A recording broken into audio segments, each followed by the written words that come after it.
exciting. But the big one here in terms of trends changing the electoral map is Florida. What Ron DeSantis romped home to an incredible victory, like a landslide, which has never been seen before, especially in a state like Florida, which used to be regarded as a swing state, but now it's changed. How did it change so quickly? That's the question. And let's take a look at the result here. I mean, a complete landslide, a blowout of Charlie Crist there. And I think Charlie Crist, former governor of Florida as well, just got destroyed. They even lost a Democrat stronghold like Miami-Dade County, decades, a Democrat lock, major population center in South Florida. It's now Republican. Latino voters fleeing the Democratic Party, fleeing the woke agenda and all of this stuff, going into the Republican camp. So they've changed it. This is no longer a swing state. It's an extinction level event for Democrats in Florida. I don't even think they have a national office in the whole state now. This is unprecedented. What does this mean? That means it's going to really alter the presidential race in 2024. So Florida, Texas, Ohio, Virginia, the congressional seats in Virginia swinging Republican. That's 100+ electoral votes just with those 4 states that are locked in for Republicans in 2024. So this is like new territory for American politics, at least in this era. So that's something interesting. But here's the real demographic on Florida. Look at this. What does that say? Men aged 18 to 29, 61% voted for Ron DeSantis. So that sort of confounds the Democrats' kind of strategy or the demographics you'd associate with liberal ideas, liberal policies.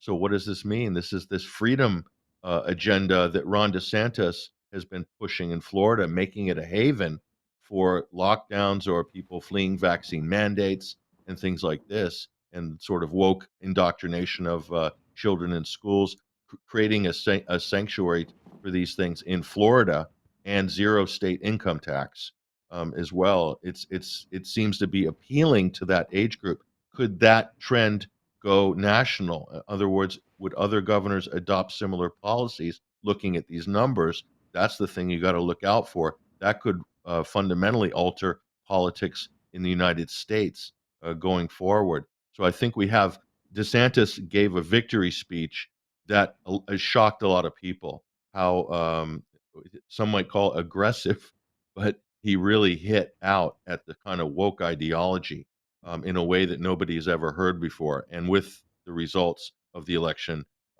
behind him on this. So let's go ahead and listen to this. It's incredible. And so today, after 4 years, the people have delivered their verdict. Freedom is here to stay. We saw freedom in our very way of life and so many other jurisdictions in this country wither on the vine. Florida held the line.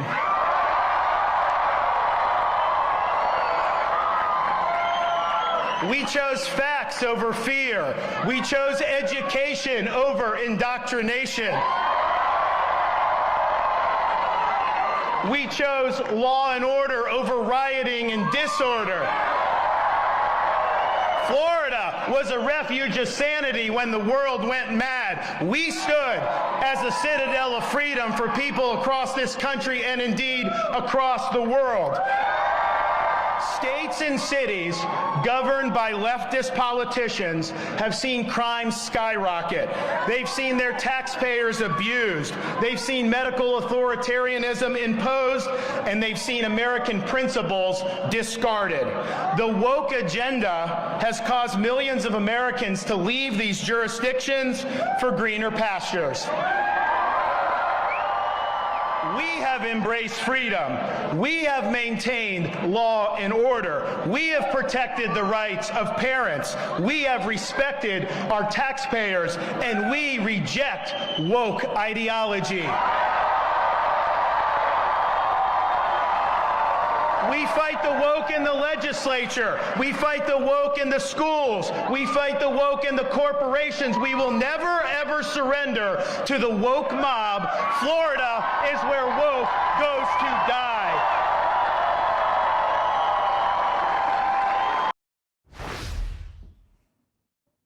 Strong words. So I think there's going to be some people not happy about that, and especially looking at his result, that huge victory, landslide victory, and that's the platform. It's a pro-freedom platform. So this is going to be very interesting going forward. Now we'll talk about that. Ron DeSantis has now positioned himself in pole position as the kind of top Republican potential candidate for the 2024 election. Is creating a rub with Donald Trump. But here's a good piece here in the tablet, and it's the headline is the status quo wins. And just a snippet here, assuming that the House is captured by Republicans, it's likely to do that with or without the Senate. It's clear that the progressive policy agenda, the progressive theory of American partisan politics, and progressive theory of American Constitution are now quite dead. So this is interesting. There's a lot of indications here that the Democrats are going to be forced to the center. They're going to have to abandon a lot of these things that have been that are going to be a disaster going into 2024. So here's the big question: Nigel Farage, former Brexit leader in the UK, he was saying this: there's a titanic clash coming between DeSantis and Trump. Trump's already trolling DeSantis on social media, and there's a little bit of an internecine war going on in the Republican Party now, and the toxicity of Trump that some Republicans are calling here the media. It's time he steps down. The Real Clear Politics published an open letter. Donald, it's time to step down. You've got to make way for the next generation, the new young leaders like Ron DeSantis. Trump's threatening, saying, no, no, no, I'm not going anywhere, sort of thing. He's supposed to announce his presidential run on Tuesday, and to great fanfare. But this result in Florida has caused a little bit of big rift actually within the party.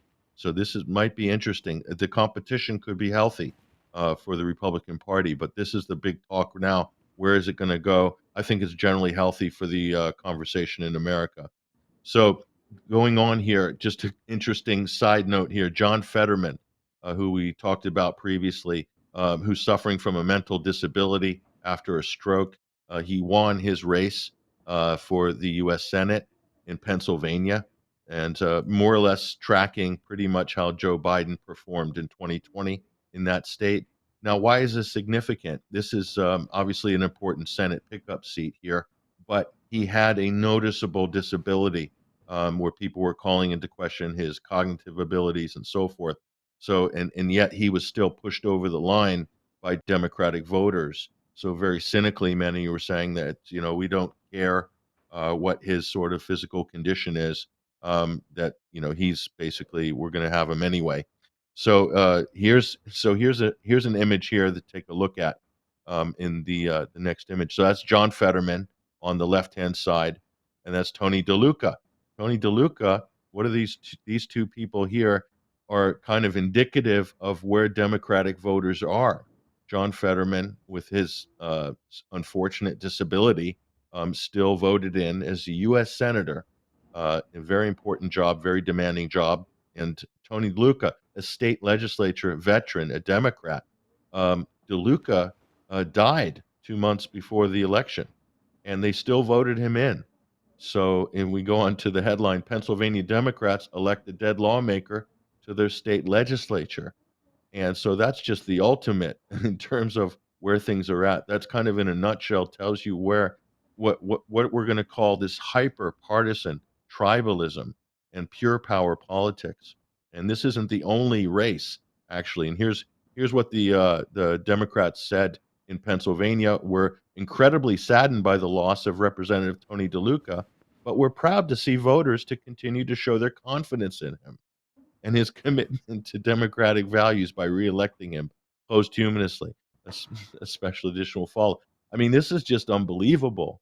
But that tells you, that it doesn't matter they don't care who's running. It's kind of making a mockery or a farce of the whole sort of democratic process. And that's not the only one here. Just go to this Newsweek article, a full list of dead people who won their elections on Tuesday.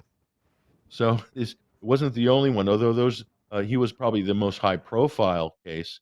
But sadly, he died of lymphoma. A great tragedy, and a very popular and by all accounts, a wonderful man in the Pennsylvania state legislature. But he did pass away well before the election, and they still put him in. So that's going to mean there's going to have to be a special election. So this also happened in San Diego with the Chula Vista district there. The Democratic Party had their nominee, who's Simon Silva. He died before the election as well. They pushed, knowing that there's going to be a special election. That's a way to kind of eliminate, at least temporarily, the Republican challenger by electing the person who has actually died. So it's kind of a cynical strategy electorally, but it's completely legal, and it's been done more than once in this election cycle. That tells you something about where American politics are at. So, speaking of animatronic, not fully compos mentis dolls and politicians, Joe Biden has been given a breath of new life because the damage just wasn't as bad as a lot of people anticipated. So Joe's kind of with a confident stride. He's a bit cocky. He's taking his time, of course, during his press conference afterwards, but kind of a victory lap, as it were. But really, it's a stay of execution, in my opinion, and other people's opinion. This is just kind of a temporary situation he's in, where it wasn't as bad as people expected. So the knives aren't out yet for Joe Biden from the Democrat Party and the media, but give it time. And the race in Georgia and also the results of Arizona, Nevada, but especially the runoff in Georgia, that's going to decide. If they lose the House, there's no cause for victory. They would have lost the House and the Senate, the Democrats. And so that means Joe Biden is an ultimate lame duck, handcuffed, and he'll be tortured by Republicans for the next 2 years if he survives. He says he's going to run. He said so in the press conference yesterday. But we've got here is him being asked whether there's going to be any changes to any of these policies that have hurt the Democrats in this election and going forward. And listen to his answer. It's incredible. In fact, 75% of voters say the country is heading into the wrong direction, despite the results of last night. What in the next 2 years do you intend to do differently to change people's opinion of the direction of the country, particularly as you contemplate a run for president in 2024? Nothing, because they're just finding out what we're doing. So I'm not going to change anything in any fundamental way. So yeah, he doesn't see anything wrong. It's all good. Biden's happy. The Democrats. So I don't think any lessons were learned here. So what is a Republican House of Representatives going to mean for the Biden administration, for the country? Let's take a look. It's going to mean, firstly, investigations.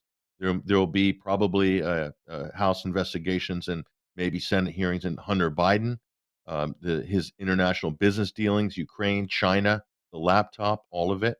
The FBI has been labeled as a kind of partisan bouncer for the Democratic Party.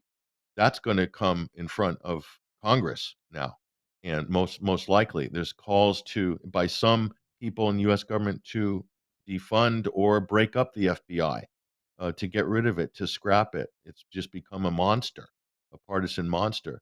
And the recent leak by The Intercept, where they're working with big tech firms, meeting with big tech, DHS, FBI, to censor Americans, users on the major platforms, Facebook, Twitter, etc., LinkedIn, all of it. That's got a lot of people really worried about the direction of the federal government under this administration. So that big tech censorship, that's going to basically come, I think, in front of a major forum there, and there's going to be a reckoning there.